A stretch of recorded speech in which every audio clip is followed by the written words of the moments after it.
بخاری اور مسلم دونوں میں حدیث ہے، انس ابن مالک کہتے ہیں میں نے آج تک کوئی ہاتھ ایسا نہیں چھوا جیسا کہ نبی علیہ السلام کا مبارک ہاتھ تھا. وہ کہتے ہیں کوئی دنیا کی ریشم اور دباج اس سے زیادہ نرم نہیں تھی جو نبی علیہ السلام کا مبارک ہاتھ تھا. ریشم کے ساتھ مثال دی ہے. یہ نہیں ہے کہ نبی علیہ السلام جو ہے وہ آپ نے بڑی امیروں والی زندگی گزاری تھی، آپ نے تو مزدوری کی ہے، اس کے باوجود اللہ نے ایک پروٹوکول دیا کہ ہاتھ ان کا بہت نرم تھا. اسی بخاری مسلم کی حدیث میں آتا ہے کہ میں نے آج تک کوئی مشک اور عنبر کی خوشبو ایسی نہیں سونگی جو نبی علیہ السلام کے پسینہ مبارک سے اور آپ کے مبارک ہاتھوں سے آتی تھی. مسلم شریف میں حدیث ہے، ایک صحابی کہتے ہیں میں چھوٹی عمر کا تھا تو حضور نے ایک دفعہ میرے اپنا ہاتھ مبارک میرے سر پہ پھیرا تو کہتے ہیں مجھے لگتا ہے کہ آپ علیہ السلام نے ہاتھ مبارک کسی عطردان سے نکال کے میرے سر پہ پھیرا ہے، اتنا خوشبودار تھا. تو آپ علیہ السلام کے پسینے سے خوشبو آتی تھی. بخاری مسلم دونوں میں حدیث ہے کہ ام سلیم کہتی ہیں کہ نبی علیہ السلام ایک دفعہ سوئے ہوئے تھے تو آپ کو سوتی ہوئی حالت میں بہت پسینہ آتا تھا. تو ایک کھلے برتن کے وہ لے کے آئیں، ایک کھلا برتن، اور نبی اسلام کے مبارک پسینے کو انہوں نے جمع کیا. حضور کی آنکھ کھل گئی، آپ فرمائے یہ کیا؟ ان کا جی اس طرح آپ کا پسینہ انتہائی خوشبودار ہے، ہم اس کو خوشبو کے طور پہ اپنی خوشبو میں ملا کے استعمال کرتے ہیں، اپنی خوشبو میں بھی خوشبو کرنے کے لیے. اور مسلم شریف کی ایک حدیث میں ہے کہ ایک عورت آئی کہ میری بچی کی شادی ہے تو میں آپ کا پسینہ لینے کے لیے آئی، ٹھیک ہے، خوشبو کے طور پہ. اچھا، وہ بخاری مسلم کی اس حدیث میں ام سلیم نے جب یہ جواب دیا تو حضور نے فرمایا تم نے اچھا کام کیا، یعنی آپ نے اس کی تعریف کی. پسینہ مبارک آپ کی تو ہر چیز ہی جناب کمال ہے، تو کس بات کا ذکر کیا جائے؟ میں گھنٹوں اس پہ فی الودی کئی احادیث بیان کر سکتا ہوں آپ کے تبرکات کے اوپر. صحیح مسلم میں حدیث ہے نبی علیہ السلام فجر کے بعد سخت سردیوں میں بھی جب نکلتے تو مدینے کے لوگوں نے اپنے غلام باہر کھڑے کیے ہوتے برتن اٹھا کے، آپ علیہ السلام ایک ایک برتن میں اپنا ہاتھ ڈالتے جاتے تھے برکت کے لیے. بخاری مسلم میں کتنی حدیثیں ہیں کہ نبی علیہ السلام وضو کر کے جب فارغ ہوتے تھے تو صحابہ کرام آپ کے وضو کا پانی اپنے چہرے پہ ملتے تھے. وہ ایک تشت میں آپ کو وضو کروایا جاتا تھا نا، ایک برتن کے اندر، اس سے، اور جس کو نہیں ملتا تھا وہ دوسرے سے لے کے مال لیتا تھا برکت کے لیے. ظاہر ہے وہ تو برکت ہی ہے. یہ تو چھوڑ دیں تھوک مبارک کی کیا برکت ہے. بخاری مسلم دونوں میں حضرت علی کو شعبہ چشم تھا غزوہ خیبر کے موقع پر، حضور نے جب بلایا تو ان کی تو آنکھیں بھی نہیں کھل رہی تھی، آپ نے مبارک لعاب لگایا تو شفا ہوگی. شعبہ چشم ایک وائرل ڈیزیز ہے سر، میں اس کو بھگت رہا ہوں. 2016 میں بھی تھی، آج 2020 ہو گئے، میری آنکھیں دوبارہ ریکور نہیں اس طرح ہو سکی. تو ایک لمحے میں جناب شعبہ چشم ختم ہو جائے، کیا ہی بات ہے. پھر آپ نے مبارک ہاتھوں سے زیرہ باندھ کے تو خیبر کے لیے روانہ کیا. آپ کی مبارک تھوک کی برکت. اس طرح بخاری مسلم میں کئی احادیث ہیں کہ آپ نے اپنا لعاب دہن کسی کنویں میں ڈالا ہے، پانی اوپر آ گیا. کھانے میں ڈالا ہے، کھانا 10 بندوں کا تھا، 300 بندوں نے کھا لیا ہے اور اتنے کا اتنا ہے، کام ہی نہیں ہو رہا. تھوک مبارک کی برکت، ہاتھ مبارک کی برکت. بخاری مسلم میں آتا ہے کہ صلح حدیبیہ کے موقع پر سارے لوگوں سے پانی تھوڑا تھوڑا جمع کر کے ایک کٹورا جمع ہوا، نبی علیہ السلام نے اپنا ہاتھ اس میں رکھا، اس میں سے پانی کے چشمے نکلے.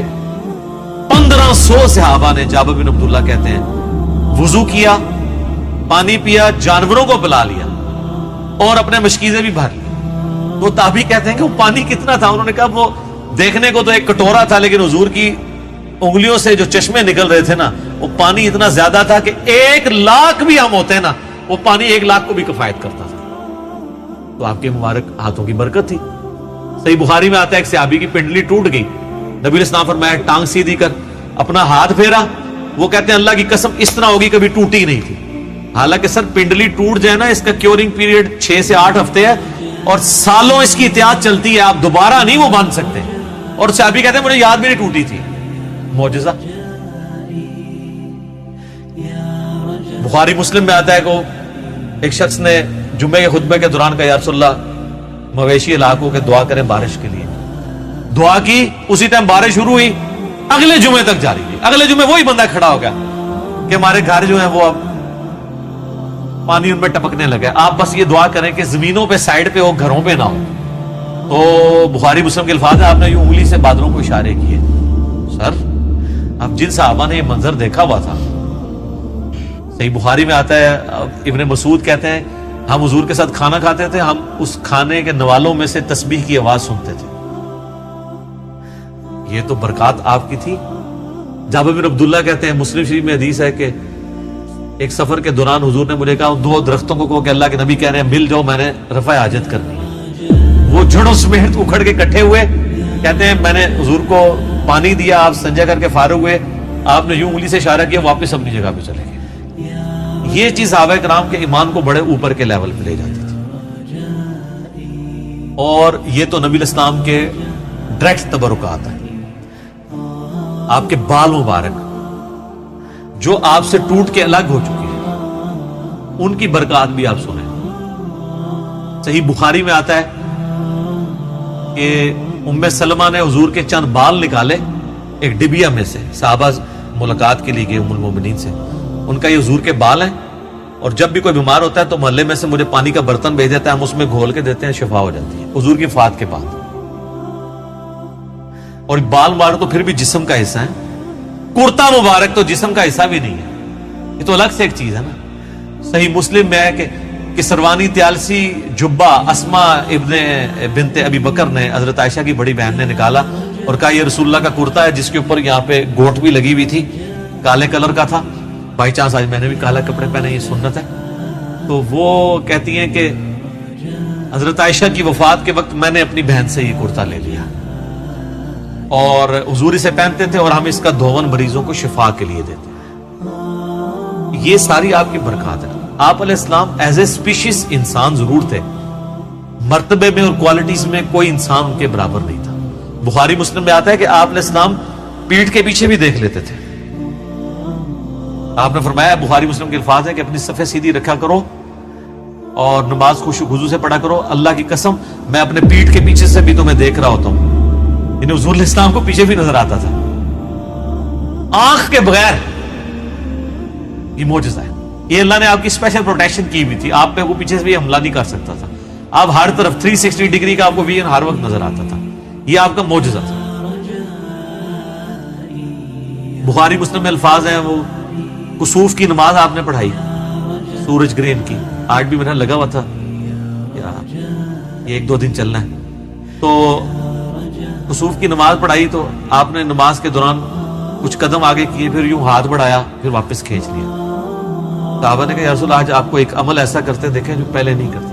آپ فرمایا کہ میں نے جب نگاہ اٹھائی تو میں نے جنت دیکھ لی، جنت 7 آسمانوں کے اوپر، اور اس میں میں نے انگوروں کا ایک گوشہ دیکھا. میں نے ارادہ کیا تمہارے لیے توڑ لوں، پھر تم کھاتے ہی رہتے، کیونکہ جنت کو فنا نہیں ہے. وہ اگر گوشہ نیچے آ جاتا نا، اسی بھی کھا رہے ہوں گے. جی جنت کو موت نہیں ہے. جنت میں آپ جب کھائیں گے، کھا کے فارغ ہوں گے، پھر وہاں ایک گوشہ اور لگ جائے گا. جنت کو چھوڑ دیں. بخاری مسلم میں آتا ہے حضرت ابو ہریرہ کو حضور نے وہ ایک تھیلی میں کھجوریں دی تھی، پوری زندگی کھاتے رہتے تھے. وہ ایک دفعہ ان سے پھر الٹ گئی تو اس کے بعد وہ ہوا، جب تک وہ کھاتے رہے. ٹھیک ہے. تو آپ علیہ السلام اب آپ دیکھیں کہ نگاہ کہاں پہنچی ہے؟ جنت میں. ہاتھ بھی پہنچ رہے. یہ جو لوگ بعض اوقات گستاخی کرتے ہوئے کہتے ہیں نبی کے بھی 2 ہاتھ، ہمارے بھی 2 ہاتھ، اس طریقے سے کبھی بھی کسی صحابی نے توحید نہیں بیان کی ہے. یہ نان سینس اپروچ ہے. آپ ایک بات طریقے سے بیان کریں جو حدیث میں آئی ہے کہ میں بھی ایک انسان ہوں، اللہ کا قاصد قریب ہے، میرے پاس آئے موت کا فرشتہ اور میں بھی چلا جاؤں، جو غدیر خم کے شروع میں آتی ہے. اس طریقے سیدہ صاحب کی حدیثیں جو بخاری مسلم میں آتی ہیں، میں بھی ایک انسان ہوں، جس طرح تم بھولتے ہو میں بھی بھول جاتا ہوں. اب یہ الفاظ استعمال کریں. باقی آپ علیہ السلام کی جو کوالٹیز اللہ نے آپ کو دی ہیں وہ اتنی ایکسٹرا آرڈنری ہیں. آپ کی ایک ایک چیز کو اگر کنسیڈر کیا جائے نا تو اس پہ گھنٹوں بولا جاتا ہے.